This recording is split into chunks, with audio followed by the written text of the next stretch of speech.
We and the family were disappointed with the judgment. The judgment has upheld the blanket ban that exists in Germany against homeschooling. It's a blanket ban that is backed up with criminal penalties in some states, including the one in which the Wunderlichs live.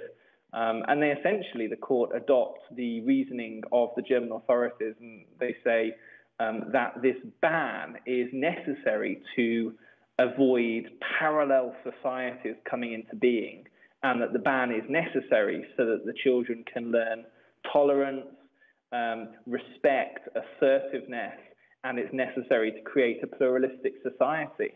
And the sad reality is that in upholding the ban, the court has actually opposed those things. The court has created a society that's less pluralistic. It's told these children that actually if you stand up for what you believe, then the full force of the state will come down on you. It really ignores the fundamental parental rights guaranteed by international treaties. And if you go back to a document that's often described as a constitution of the entire human rights movement, the Universal Declaration of Human Rights, it says that parents have a prior right. And there's a reason that word's in there, because the parents have a right before anyone else, before the state. It's an inherent right to direct the upbringing, to raise their children.